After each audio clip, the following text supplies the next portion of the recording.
ये दोस्तों एक बार फिर से हम प्रेशर और स्ट्रेस के बारे में सीखते हैं कि प्रेशर और स्ट्रेस में अंतर क्या होता है। ठीक है, या कोई हमसे पूछ दे what difference between pressure and stress, तो हम कैसे इसे बताएंगे। प्रेशर को हिंदी में आप जानते हैं दाब कहते हैं, है ना।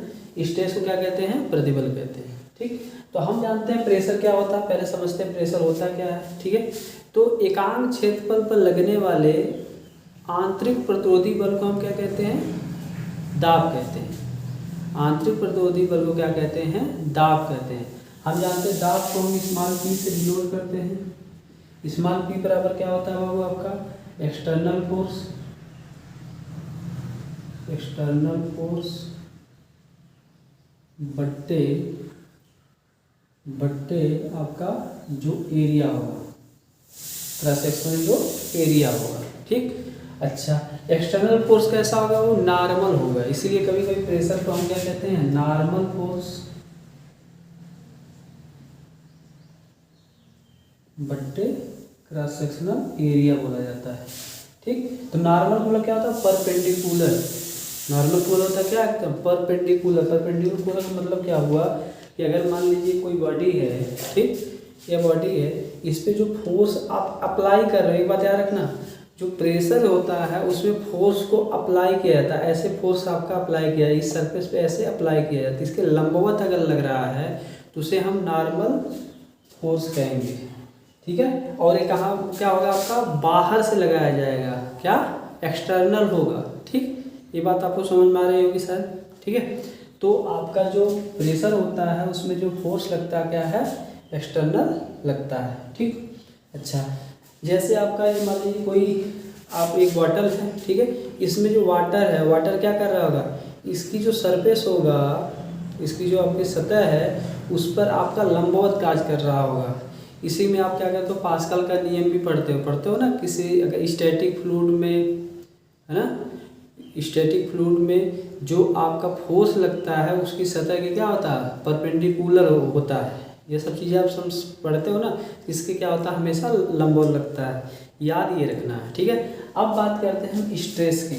अच्छा, इसकी थोड़ी यूनिट की बात कर लिया जाए। अगर इसकी यूनिट बात किया जाएगा तो आप जानते हो यहाँ पे आपका क्या, एफ बट्टे ए, इसका भी तो आ रहा है। देखो प्रेशर बराबर भी एफ पाने आ रहा है, लेकिन ये एफ कैसा है, नॉर्मल फोर्स है, एक्सटर्नल फोर्स है, बट्टे क्रॉस सेक्शन एरिया।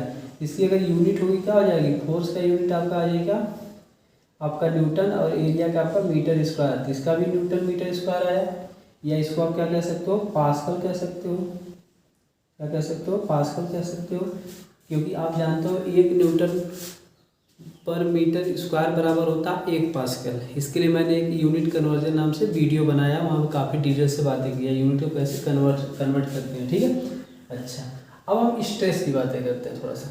क्या, स्ट्रेस की बातें करते हैं। अगर अब स्ट्रेस के बारे में आपसे कोई पूछे तो आप जानते हो स्ट्रेस को क्या करते हैं, सिग्मा से रिप्रेजेंट करते हैं। स्ट्रेस को सिग्मा से रिप्रेजेंट करते हैं। ठीक, तो स्ट्रेस बराबर होता क्या है, F/R/F upon cross sectional area, internal resistive force बट्टे क्रॉस सेक्शनल एरिया। ठीक, इंटरनल रेजिस्टिव फोर्स बट्टे क्रॉस सेक्शनल एरिया मतलब आंतरिक प्रतिरोधी बल और बट्टे जो आपका क्रॉस सेक्शनल एरिया होता है। इसका मतलब जो स्ट्रेस होता है आंतरिक प्रतिरोधी बल के कारण उत्पन्न होता है। क्या, इंटरनल रेजिस्टिव फोर्स के कारण उत्पन्न होता है। जैसे अगर मान लीजिए कोई बॉडी है, ठीक है, ये कोई बॉडी है, इस बॉडी को हम पकड़ के क्या खींच रहे हैं, ऐसे फोर्स लगा रहे हैं, ये टेंसाइल फोर्स आप जान रहे हो। ठीक, तो यहाँ पर अगर हम क्रॉस सेक्शन करके देखेंगे, ठीक, तो ये आपको कुछ ऐसे नजर आएगा। इधर की जो फोर्स है, इसके जो मालिक्यूल हैं इधर की तरफ ऐसे बहुत सारे फोर्स लगाएंगे, GF/RF होगा। ऐसे ही इस वाले पोर्शन के, ये तो हमने सेकंड पोर्शन किया, ये फर्स्ट पोर्शन था, सेकंड पोर्शन में ऐसा देखने को मिलेगा। लेकिन अगर फर्स्ट पोर्शन की बात करते हो आप, ये कुछ ऐसे लगेगा यार, इधर की तरफ देखो बहुत सारे फोर्स ऐसे लगेंगे, ये भी होगा यार। ठीक है, ये आपका एफ आ जाएगा, ये फर्स्ट पोर्शन में से। ये आपका F/RF जो उसके मालिक्यूल्स के कारण आपका जो इंटरनल रेजिस्टिव फोर्स आपका उत्पन्न होता है। तो इंटरनल रेजिस्टिव फोर्स के कारण अब क्रॉस सेक्शन एरिया क्या होगा, क्रॉस सेक्शन एरिया तो वही होगा ना आपका, ये ठीक। तो ये इंटरनल रेजिस्टिव फोर्स के कारण उत्पन्न होता है क्या, स्ट्रेस। स्ट्रेस हमेशा किसके कारण उत्पन्न होता है, इंटरनल रेजिस्टिव फोर्स के कारण होता है। और स्ट्रेस के बारे में हम जानते हैं, स्ट्रेस दो तरह का होता है, एक नॉर्मल स्ट्रेस होता है, एक आपका शियर स्ट्रेस होता है।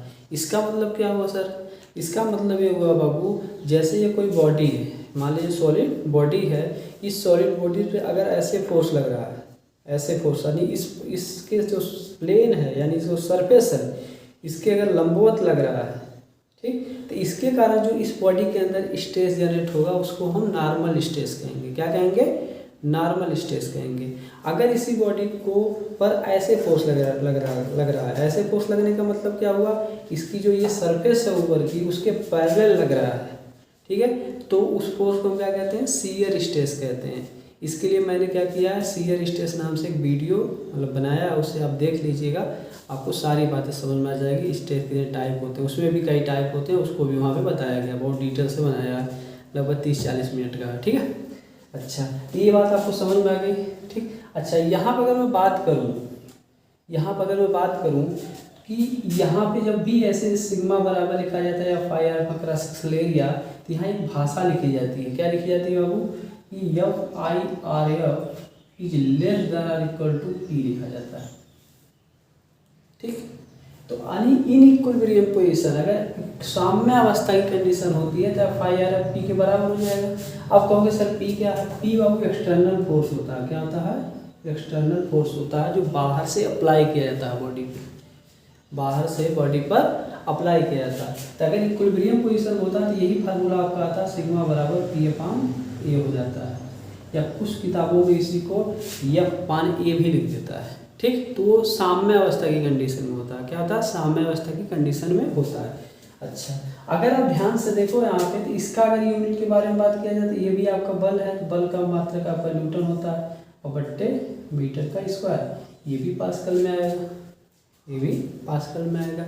इसका मतलब एक बात तो समझ में आ गई कि सर दोनों की यूनिट क्या है, समान है, दोनों की यूनिट क्या है, समान है, ठीक। ये बात हमको समझ में आ गई है। अच्छा सर लेकिन दोनों की यूनिट समान है, हाँ दोनों की यूनिट समान है, लेकिन उनका मतलब अलग अलग है। क्यों, क्योंकि अगर देखा जाए तो इस पर एक्सटर्नल फोर्स अप्लाई किया जाता था, और इसमें क्या हुआ आपका, उसके अंदर से प्रोड्यूस हुआ है, उसके अंदर से प्रोड्यूस हुआ है, मतलब क्या हुआ, प्रेशर अप्लाई किया जाता है, लेकिन आपका स्ट्रेस जो होता है वो बॉडी के अंदर क्या होता है, प्रोड्यूस होता है, बॉडी के अंदर प्रोड्यूस होता है। जैसे हम एग्जांपल लें, मान लीजिए आप किसी लड़की से मतलब लव करते हैं, ठीक है, तो लव करते हैं तो आपको उस लड़की ने कहा कि पापा क्या बोलते हैं, मतलब क्या बोलते हैं, बाबू, उस लड़की ने कॉल किया, जानते हैं बाबू सोना ये सब बोलते रहते हैं, तो बाबू अगर क्या बोलते हैं आप जल्दी से शादी मुझसे नहीं करेंगे तो मेरे बाबू मतलब उसके पापा कहीं और शादी कर देंगे, कहीं और शादी कर देंगे। तो क्या हुआ, आप प्रेशर में आ गए, क्या आ गए, आप प्रेशर में आ गए ना। अच्छा, इसके कारण क्या होगा, आपको स्ट्रेस अब होने लगेगा, क्या होने लगेगा, आपको स्ट्रेस होने लगेगा ना, ऐसा होता है ना। तब आपको क्या बोलते हैं कि वो कहेगी, अगर नहीं ऐसा कहोगे तो यही बोलोगे हमेशा कि चाँद निकला था हमारे आंगन में, सितारों को गंवारा ना था, हम सितारों से बगावत कर लेते मगर वो चाँद हमारा ना था, ऐसे बोलते रहोगे लाइफ भर, ठीक है। ये बातें हैं। तो इसका मतलब क्या हुआ, एग्जाम्पल लेने का मतलब क्या हुआ, यानी प्रेशर क्या होता है, प्रेशर के कारण क्या होता है, स्ट्रेस जनरेट होता है। इसका मतलब एक बात और समझ में आई कि प्रेशर के कारण स्ट्रेस जनरेट होता है, लेकिन याद रखना स्ट्रेस के कारण प्रेशर नहीं होता है, स्ट्रेस के कारण प्रेशर नहीं होता है। ये बात समझ में आ रही है आपको, ये बात आपको समझ में आ रही है, ठीक है। तो आइए, तो ये बात आपको समझ में आई, मात्रा भी आपके दोनों के सेम हुए, अंतर क्या हुआ ये आपको बात समझ में गई। ये तो पहला आपका अंतर था, ये तो आपको पहला अंतर हमने बताने का प्रयास किया।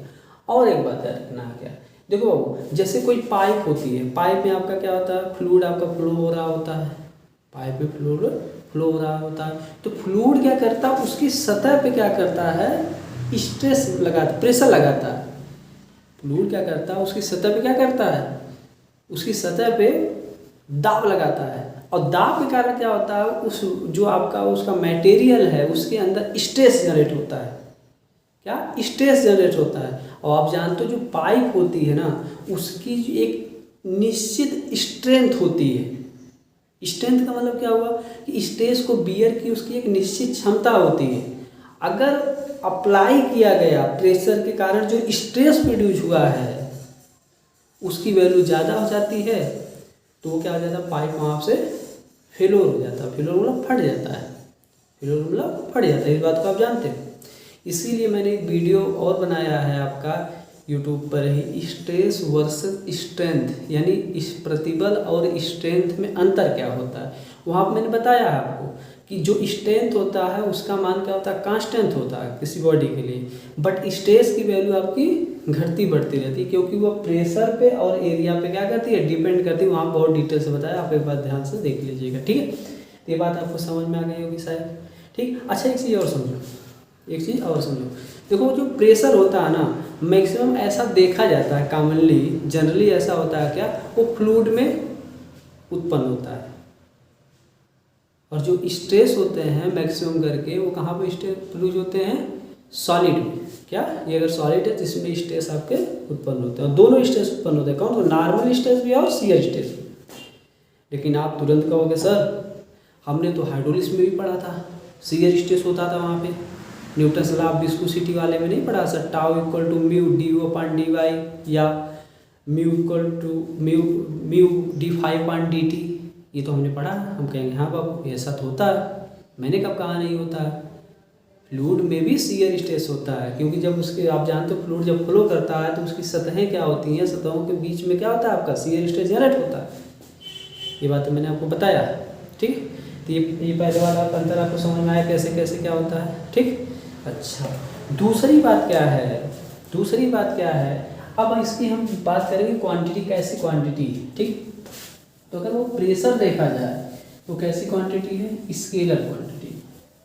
क्या होती है, स्केलर क्वांटिटी, यानी जो प्रेशर है वो कैसी क्वांटिटी है, scalar quantity. Scalar quantity, quantity quantity मतलब रास होता है, मतलब एक क्या अदिश रास है। कैसा रास है बाबू, अदिश रास है। या इसको हम जीरो टेंसर क्वांटिटी बोल सकते हैं। क्या बोल सकते हैं, जीरो टेंसर क्वांटिटी बोल सकते हैं। अब आपके मन में फिर आया होगा सर ये टेंसर क्या होता है, तो इसके लिए मैंने एक टेंसर पे स्पेशल वीडियो बनाया, स्ट्रेस टेंसर नाम से, ठीक है। यूट्यूब पे मौजूद है, उस पर अगर आप डालोगे diploma, unique diploma classes bye Arjun sir, तो वहाँ पे आ जाएगा। तो प्लेलिस्ट में जाके आप देख सकते हैं, ठीक। टेंसर क्वांटिटी होती क्या है, ठीक। तो ये स्केलर क्वांटिटी होती है प्रेशर, ठीक। क्यों, देखो क्योंकि अगर ये कोई सतह है, अगर कोई सतह है तो इस पे अगर इसकी सतह के परपेंडिकुलर लोड लग रहा है, आपका यही तो लग रहा है, ठीक। तो सिर्फ यानी इसमें मैग्नीट्यूड होता है, क्या होता है, मैग्नीट्यूड होता है, ठीक। अच्छा ऐसे ही अगर देखा जाए स्ट्रेस क्या है, ये टेंसर क्वांटिटी है। स्ट्रेस क्या है बाबू, ये क्या है, टेंसर क्वांटिटी है। कैसी क्वांटिटी है, टेंसर क्वांटिटी, ठीक। तो इसे हम क्या कहते हैं, टेंसर क्वांटिटी, टेंसर क्वांटिटी, ठीक। बात समझ में। इसको क्या बोला जाता है, सेकेंड ऑर्डर टेंसर बोला जाता है। क्या बोलते हैं इसको, सेकेंड ऑर्डर टेंसर क्वांटिटी बोला जाता है। तो ये क्या होता है, जीरो ऑर्डर टेंसर क्वांटिटी होती है, ये क्या होता है, सेकेंड ऑर्डर टेंसर क्वांटिटी होती है। इसमें क्या होता है, मैग्नीट्यूड भी होगा, डायरेक्शन भी होगा, application of point on the surface, यानी जिस पर आपका फोर्स लगेगा उसकी बात करेगा, यानी प्लेन और डायरेक्शन दोनों पे ये डिपेंड करेगा। ये सिर्फ मैग्नीट्यूड को बताएगा।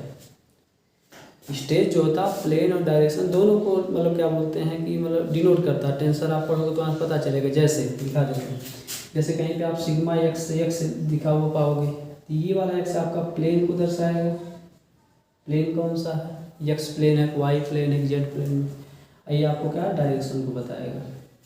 ऐसे कहीं आप पढ़े होंगे टाउ एक्स वाई, तो ये आपका प्लेन को दिखाया होगा, ये क्या होगा आपको डायरेक्शन को दिखाया होगा। टेंसर वाला आप टॉपिक देख लीजिए, आपका क्लियर हो जाएगा, मैंने पढ़ाया है, ठीक। ये बात समझ में आई। तो ये टेंसर क्वांटिटी होता है स्ट्रेस, और आपका जो प्रेशर होता है वो क्या होता है दोस्त, आपका स्केलर क्वांटिटी होता है। दूसरी बात क्या आप देख रहे हो, आप एक बात और समझो, जो प्रेशर होता है हमेशा सरफेस के क्या होता है, परपेंडिकुलर ही लगेगा, यानी 90 डिग्री का एंगल बनाएगा, 90 डिग्री का एंगल बनाएगा, यानी नॉर्मल उस सतह का क्या होगा, वो हमेशा नॉर्मल होगा, ठीक। लेकिन जो आपका मतलब स्ट्रेस है वो इसकी जो सरफेस है उसके परपेंडिकुलर भी लग सकता है, उसके क्या हो सकता है, पैरेलल भी लग सकता है। अगर परपेंडिकुलर लगेगा तो उसको हम नॉर्मल स्ट्रेस बोलेंगे, अगर वो पैरेलल लगेगा तो उसको हम शियर स्ट्रेस बोलेंगे। ये बात तो आप समझ रहे हैं, ठीक है, ओके, सब सही है, हाँ। अच्छा, एक चीज़ और समझना है, एक चीज़ और समझना है, जैसे मान लीजिए ये बॉडी, ध्यान दीजिए, ये जो बॉडी है, ठीक, इस पर हम यहाँ से लोड अप्लाई कर रहे हैं, तो ये जो लोड हम मार्कर जो दिख रहा है ऐसे लोड अप्लाई कर रहे हैं, इस पर डाल रहे हैं सरफेस पे, तो ये एक्सटर्नल फोर्स है। अब इसके अंदर जो मटेरियल है उसके कारण जो रेजिस्टिव फोर्स उत्पन्न हो रहा है ना, वही स्ट्रेस है दोस्त। उसी के कारण जो IRF जनरेट हो रहा है उसी के कारण क्या होता है, स्ट्रेस जनरेट होता है। ये भी बात आप क्लियर हो गई होगी, ठीक, कोई दिक्कत नहीं इसमें। अच्छा, ये सब बातें आपको समझ में आ गई, ठीक। तो ये आपको बातें समझ में आनी चाहिए कैसे होता है, तो ये अच्छा। एक चीज़ और क्या है, जो प्रेशर को किसी भी इंस्ट्रूमेंट की सहायता से हम माप सकते हैं, किसी भी इंस्ट्रूमेंट की सहायता से मापा जा सकता है। क्यों नहीं माप सकते हो? अरे प्रेशर गेज नहीं सुना ना, प्रेशर गेज, प्रेशर को किसी भी इंस्ट्रूमेंट की सहायता से मापा जा सकता है, यानी प्रेशर को मापा जा सकता है। जैसे आपका बैरोमीटर हुआ या प्रेशर गेज होते हैं बहुत सारे, ठीक, जैसे मैकेनिकल प्रेशर गेज है ना। तो ऐसे ही मतलब क्या बोलते हैं इसको हम U2 मैनोमीटर है, इन सब चीज़ों से हम माप सकते हैं प्रेशर को, लेकिन स्ट्रेस को मेजर नहीं किया जा सकता, स्ट्रेस को मेजर नहीं किया जा सकता। ये भी बात आपको याद रखना है कि प्रेशर को मापा जा सकता है लेकिन स्ट्रेस को नहीं मापा जा सकता है, ठीक, ये बात समझ में आ गई, ठीक। अच्छा, ये अंतर हो गया तीसरा। अच्छा, ऐसे अगला अंतर जो हो गया इसमें, अगर इसके अगले अंतर की बात करें तो वो जो प्रेशर होता है, जो प्रेशर होता है, ये तो बात समझ में आ गई नहीं कि प्रेशर को मापा जा सकता है लेकिन स्ट्रेस को मापा नहीं जा सकता, नहीं मेजर किया जा सकता है, ठीक। और एक बात याद रखना, क्या प्रेशर हमेशा पॉजिटिव होता है, प्रेशर हमेशा क्या होता है, पॉजिटिव होता है, pressure is always positive, pressure is always positive. Pressure कभी नेगेटिव हो ही नहीं सकता, प्रेशर कभी नेगेटिव हो ही नहीं सकता, क्योंकि हम पढ़ते हैं क्या, थोड़ा सा इसके बारे में जान लो। क्यों हम पढ़ते हैं, क्या पढ़ते हैं, प्रेशर दो टाइप के होते हैं मेनली, एब्सोल्यूट प्रेशर और गेज प्रेशर। क्या होता है, मैंने बोला एब्सोल्यूट प्रेशर और गेज प्रेशर, ठीक, एब्सोल्यूट प्रेशर और गेज प्रेशर। मैंने क्या बोला, प्रेशर जो होता है दो तरह का होता है, समझते चलो। एब्सोल्यूट प्रेशर जिसे PVS बोलते हैं और P गेज होता है, ठीक।